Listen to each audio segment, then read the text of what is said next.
Assalamualaikum warahmatullahi wabarakatuh. Apa kabar kalian semuanya? Jadi untuk mapel tata artistik ya, sekarang kita akan belajar mengenai breakdown tata artistik ya.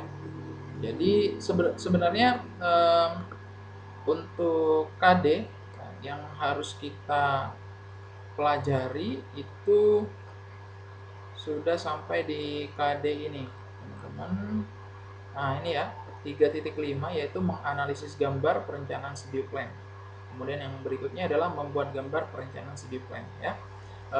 Di pertemuan sebelumnya saya sudah sampaikan bahwa nanti kita akan belajar membuat studio plan-nya gimana gitu ya.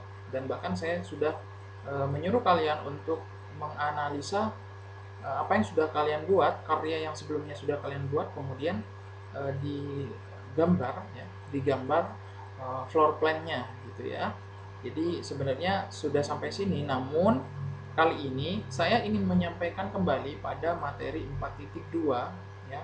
Karena di sini juga nanti akan saya tampilkan beberapa format ya, contoh format untuk breakdown tata artistik. Jadi mohon ini materi disimak dengan baik dan nanti dikerjakan tugasnya ya. Nah, di background tata artistik ini ya, kompetisi dasar yang harus kita capai yang pertama adalah menganalisis breakdown tata artistik ya. Kita analisis breakdown tata artistik itu apa ya. Kemudian kedua, membuat breakdown tata artistik. Jadi nanti kalian akan membuat breakdown tata artistik. Nah, kira-kira bentuknya seperti apa gitu ya. Oke, di sini untuk menuju materi yang pertama langsung saya besarkan ya supaya kelihatan. Breakdown sendiri ya. Breakdown sendiri adalah berdasarkan pengertiannya ya. Ini adalah sebuah rincian naskah yang digunakan dalam produksi sebuah karya ya. Saya tidak hanya mengatakan sebuah film dalam tanda kutip ya. Jadi ini adalah breakdown secara umum adalah rincian naskah yang digunakan dalam produksi sebuah karya, entah itu film, drama, buku, komik, dan game ya misalnya. Nah, itu butuh yang namanya breakdown ya, atau sebuah rincian naskah ya, yang tahap awalnya direncanakan dengan menggunakan yang namanya skrip ya. Jadi breakdown ini masuk di tahap awal ya, di pasca di praproduksi, maaf ya, di praproduksi itu kita perlu yang namanya membreakdown dulu ya. Sebagai seorang penata artistik juga sangat penting peranan dalam membreakdown kebutuhan ya, atau merinci kira-kira kebutuhan apa yang akan digunakan dalam produksi ya. Kemudian di sini breakdown sendiri memiliki arti yaitu uraian naskah ya, uraian ya, kata kuncinya adalah uraian naskah ya. Menjadi bagian-bagian yang menggambarkan tiap detail adegan untuk mengambil gambar. Nah, kira-kira apa yang dibutuhkan dalam pengambilan gambar itu yang nanti di breakdown atau dicatat atau dirinci atau diuraikan gitu ya. Jadi secara umum pengertian dari breakdown seperti itu. Nah, mohon dipahami dengan baik. Kemudian berikutnya membuat script breakdown ya. Nah, kita coba hubungkan dengan keahlian kita di eh, apa namanya, di seorang visual ya, seorang visual kreator atau audiovisual ya. Membuat script breakdown merupakan proses menguraikan tiap adegan. Nah, di sini kata kuncinya menguraikan tiap adegan. Ya, adegan yang ada di dalam video yang kita buat ya, entah itu dalam bentuk siaran, iklan, film, dan lain seterusnya ya. Nah, tiap adegan dalam skenario ke dalam daftar yang berisi informasi tentang segala hal yang dibutuhkan saat pengambilan gambar. Nah, ini daftar yang berisi informasinya nanti berupa form ya. Nanti saya share ya formnya, nanti bisa kalian isi. Yang dibutuhkan pada saat pengambilan gambar. Nah, kira-kira apa yang dibutuhkan nanti dituangkan ke dalam form tersebut ya. Hal ini dilakukan untuk mengetahui rincian kebutuhan syuting. Di sini sudah cukup jelas dan sudah saya juga sampaikan di awal ya tadi ya. Untuk kebutuhan syuting, mempermudah pengaturan jadwal syuting dan biaya yang dibutuhkan. Nah, kadang-kadang di dalam sebuah produksi itu yang paling penting adalah ini ya, biaya dan jadwal. Nah, ini tidak boleh meleset nih keduanya ya. Nah, makanya harus di breakdown dulu. Nah, gunanya breakdown adalah untuk menentukan kebutuhan apa yang dibutuhkan, kemudian ada jadwal syuting ditentukan juga, kemudian biayanya. Jangan sampai dengan kalian membuat sesuatu itu tanpa perencanaan, akhirnya over budget gitu ya. Itu tidak baik. Kalau sudah over budget biasanya karya yang kita akan buat itu gagal gitu ya. Jadi untuk meminimalisir hal tersebut, sebagai seorang penata artistik harus dibiasakan membreakdown sebuah kebutuhan ya. Setelah script breakdown diisi dengan berbagai informasi, setiap departemen berhak menerima script breakdown untuk acuan dalam mempersiapkan segala sesuatu saat proses produksi berlangsung ya. Jadi semua departemen ini maksudnya adalah tidak hanya penata artistik, tidak, tapi semuanya ya. Semuanya itu berhak menerima dan mempelajari skrip ataupun naskah ataupun skenario yang digunakan di dalam pembuatan sebuah karya film ya, video, pokoknya tentang video ya, untuk acuan dalam mempersiapkan segala sesuatu ya. Kembali lagi ke poin yang nomor 2 tadi, untuk mempersiapkan kebutuhan apa saja yang dibutuhkan. Pembagian kerja serta segala sesuatu yang dikerjakan selama produksi juga mengacu pada hal-hal yang tertera pada script breakdown ya. Setelah membaca skripnya, diketahui, dipelajari, kemudian di sana bisa dilakukan pembagian kerjanya. Oh, kamu bagian ini, kamu bagian itu, dan lain seterusnya. Oke, sudah cukup jelas ya sampai sini. Kemudian tim artistik bekerja berdasarkan skenario yang sudah fix ya. Artinya jika dirasa skenario yang dibuat oleh penulis ya, penulis naskah, jika itu masih belum selesai, itu sebaiknya saran saya tim penata artistik tidak perlu melakukan analisis dulu ya, tidak perlu menuangkan dulu ya, tidak perlu membreakdown dulu, tidak.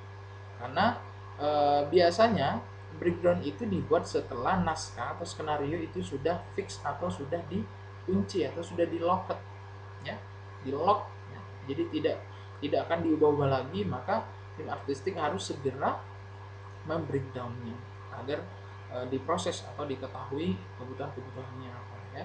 Skenario kemudian dibuat breakdownnya, biasanya hampir semua yang terlibat di dalam tim pembaca membaca skenario. Nah, ini sudah poinnya ada di poin ketiga tadi ya. Karena seorang kru yang baik biasa untuk mengetahui jalan cerita ketika ikut dalam proses produksi. Ya, lagi-lagi harus membaca, literasi ya. Sambil membaca, penata artistik biasanya membuat catatan-catatan atau bahkan sketsa-sketsa. Di sini sambil membaca untuk mengetahui, mengerti ya isi dari skenario tersebut. Biasanya seorang penata artistik akan membuat catatan-catatan kecil. Oh, bagian ini saya kayaknya butuh ini deh. Nah, itu dicatat. Bahkan biasanya juga membuat sketsa-sketsa gambar ya. Sketsa itu gambar-gambar sederhana yang kira-kira nanti akan digunakan gitu ya. Misalnya ceritanya tentang seorang yang naik gunung. Nah, bisa dibayangkan tuh orang yang naik gunung berarti harus berada di posisi misalnya kayak nuansanya hutan misalnya ya. Nah, di sana udah mulai di sketsa tuh. Nah, di hutan ada apa aja? Misalnya ada pohon, ada daun. Terus apa yang dibawa ya? Orang naik gunung itu kan dia perlu pakaian ya. Pakaiannya apa? Misalnya jaket. Kemudian ada tas carrier, ada topi, bandana dan seterusnya. Nah, kebutuhan-kebutuhan itu yang nantinya akan dicatat oleh kakak artistik ya. Oke. Sketsa-sketsa ini biasanya hanya untuk keperluan sendiri ya. Hanya untuk keperluan si penata artistik itu sendiri ya. Bukan berarti membuat sketsa kemudian itu di apa namanya? di apa ya istilahnya, kita gambar kemudian itu wajib dilakukan, enggak ya, tapi ini dilakukan untuk kebutuhan uh, tim penata artistik secara pribadi gitu ya. Namun jika ingin digunakan sebagai bahan diskusi, nah ini sangat penting ya, digunakan bahan diskusi di dalam tim penata artistik itu sendiri. Sketsa ini dapat dibuat lebih rapi dan rinci. Nah, kalau namanya sketsa kan cuma coret-coretan. Nah, kalau memang untuk uh, digunakan untuk kebutuhan bahan diskusi ya dipercantik gitu ya. Supaya apa? Supaya orang yang melihat di dalam tim penata artistik itu juga paham, mengerti. Kalau kita sendiri coret-coret kan ya kita sendiri yang mengerti. Nah, untuk sebagai bahan diskusi ya harus dibuat lebih baik lagi, lebih rapi dan rinci supaya teman-teman yang lain tim itu bisa paham maksud dari sketsa-sketsa yang kita buat ya.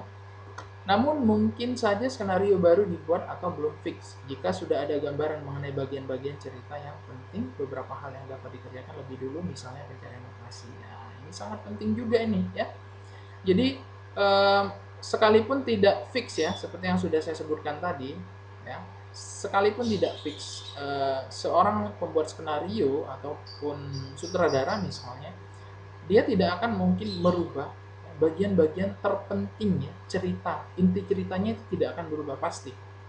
Makanya menjadi seorang artistik itu harus cerdas ya, harus cerdas memahami alur cerita, kira-kira inti ceritanya itu apa, dan itu mungkin bisa menjadi bahan pertimbangan untuk dipersiapkan terlebih dahulu ya. Misalnya kayak tadi pencarian lokasi ya, pencarian lokasi misalnya ceritanya tentang anak mendaki gunung ya, seperti yang saya sebutkan tadi.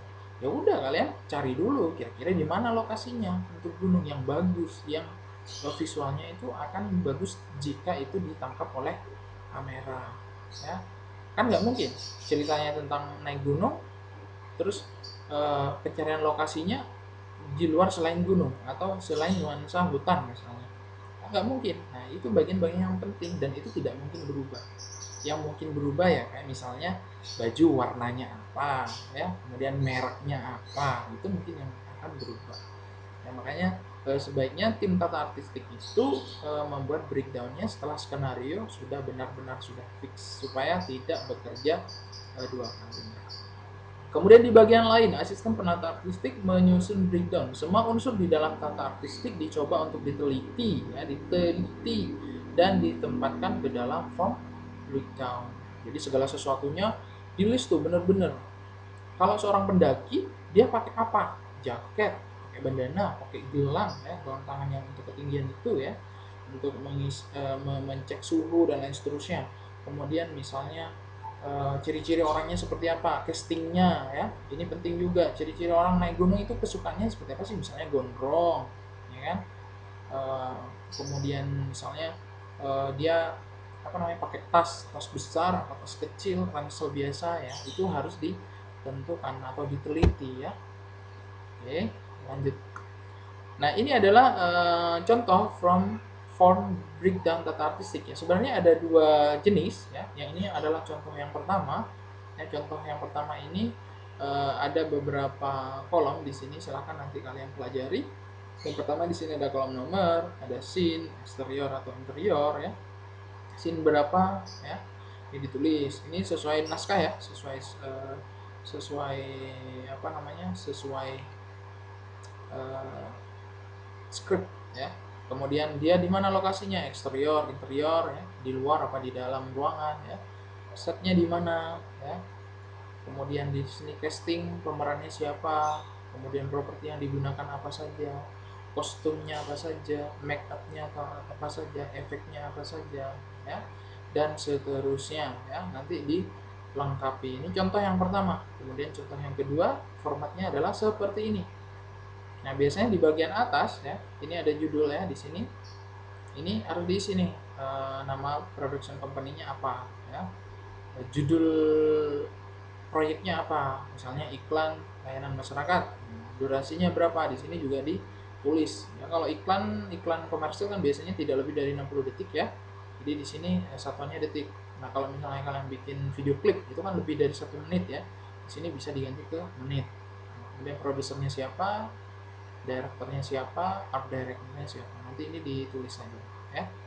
Nah, di sini perbedaan dari format yang pertama dan format yang kedua. Yang pertama di sini nomor, lokasi ya. Lokasi ini cukup lengkap. Jadi sebaiknya nanti saya sarankan kalian menggunakan yang format kedua. Ini lebih mudah kita terjemahkan ya. Lokasinya di mana? Nah, nomor 1, lokasinya di mana? Ya, misalnya tadi di gunung ya, lokasinya gunung. Setnya apa? Nah, setnya misalnya di hutan atau di pepohonan. Nah, kalian cari di sini, kalian tulis scene berapa di videonya, itu di scene berapa di sini tulis. Kemudian keterangannya di mana. Kalau gunung kan eksterior, ya kalian tulis eksterior, bukan interior ya. Kalau interior itu di dalam ruangan, jadi misalnya kayak kamar, ruang tamu gitu ya. Kemudian waktu ini berapa detik nih, biasanya di dalam scene itu berapa detik nih waktu yang digunakan ya. Casting ini orangnya, siapa yang tampil di situ ya. Kemudian wardrobe, pakaiannya apa saja yang akan digunakan ya, bisa jaket tadi, bisa jam tangan, bisa tas, dan seterusnya. Kemudian properti, nah, nanti ada beberapa properti ini kadang-kadang banyak dari kita bingung, properti itu apa saja sih sebenarnya, nanti ada rinciannya ya. Wardrobe ini ya seperti busana ya, kostum ya. Nah kalau properti, segala sesuatu pernak-pernik, pelengkap, kayak misalnya jam tangan itu masuk ke dalam properti ya. Kemudian ada mungkin kalau perempuan itu ada jepit rambut, itu masuk ke dalam properti ya. Kemudian make up ya, dandanan untuk wajah kita. Kemudian keterangan jika nanti diperlukan. Nanti tugasnya saya sarankan kalian menggunakan yang format yang kedua. Nanti saya bagikan formatnya juga ya dalam bentuk Microsoft Word. Oke, berikutnya.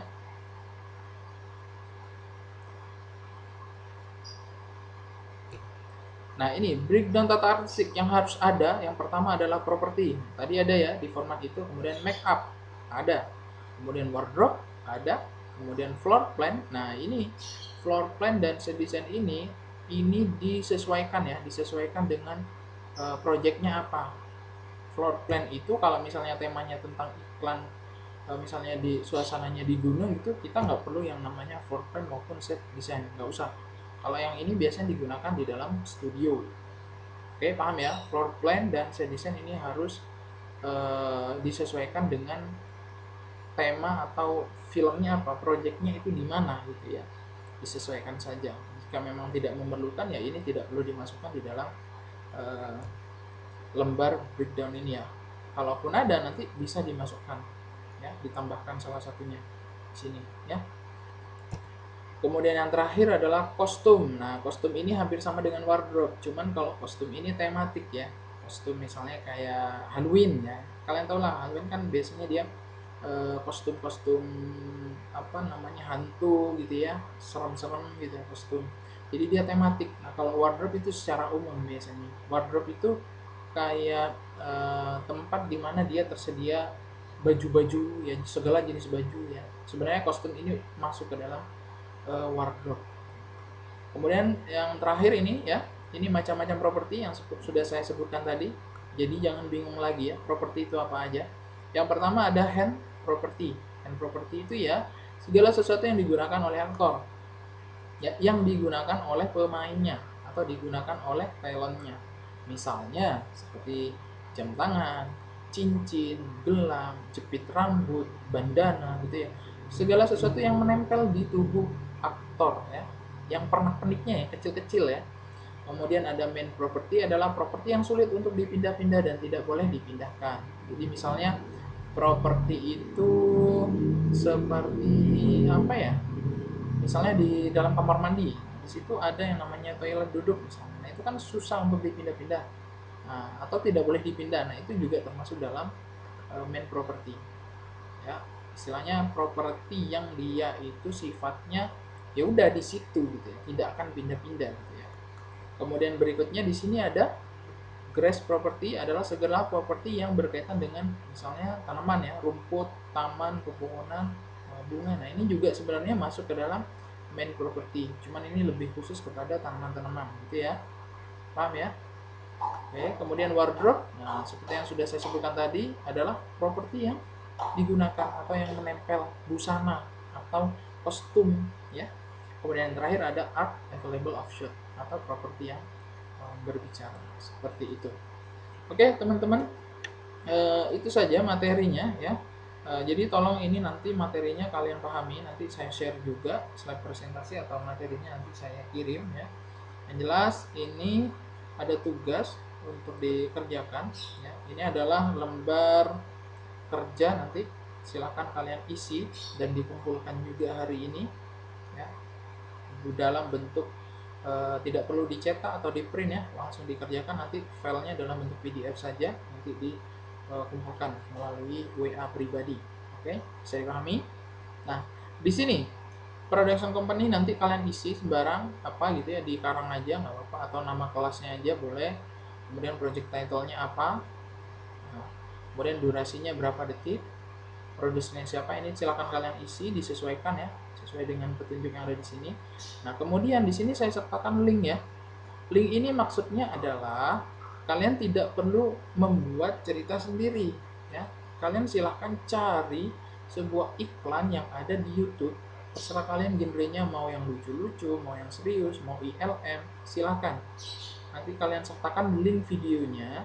Kemudian setelah kalian menemukan videonya, setelah kalian menyertakan linknya juga di sini, silahkan kalian pelajari isi dari iklan tersebut.